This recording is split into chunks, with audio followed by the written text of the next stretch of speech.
ഇതുപോലൊരു ഉണക്കച്ചെമ്മീൻ ചമ്മന്തി ഉണ്ടെങ്കിൽ ഒരു പാത്രം നിറയെ ചോറ് തിന്നാൻ സാധിക്കും.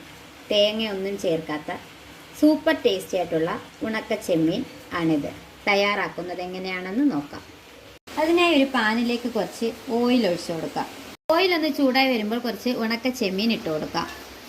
ഒന്ന് മിക്സ് ചെയ്ത് കൊടുക്കാം. ചെമ്മീൻ ഒന്ന് മൂത്ത് വരുമ്പോൾ വറ്റൽമുളക് ഇട്ട് കൊടുക്കാം. അതും കൂടെ നന്നായിട്ടൊന്ന് മിക്സ് ചെയ്യാം. കുറച്ച് ചുവന്നുള്ളി ഇട്ട് കൊടുക്കാം. ഒന്ന് മിക്സ് ചെയ്യാം. ഇനി ഇതിലേക്ക് ഒരു ചെറിയ കഷ്ണം പുളിയും കുറച്ച് കറിവേപ്പിലയും കൂടി ഇട്ട് കൊടുത്ത് ഒന്നും കൂടെ ഒന്ന് മിക്സ് ചെയ്തെടുക്കാം. ഈ കൂട്ട് നന്നായിട്ടൊന്ന് തണുത്ത ശേഷം നമുക്ക് മിക്സിയുടെ ചെറിയ ജാറിലേക്ക് മാറ്റി കൊടുക്കാം. ആവശ്യത്തിന് ഉപ്പും ഒരു ചെറിയ കഷ്ണം ഇഞ്ചിയും കൂടി ഇട്ട് കൊടുത്ത ശേഷം നന്നായിട്ടൊന്ന് അരച്ചെടുത്തിട്ട് വരാം. ടേസ്റ്റി ആയിട്ടുള്ള ഉണക്കച്ചെമ്മീൻ ചമ്മന്തി ഇവിടെ സെറ്റായി.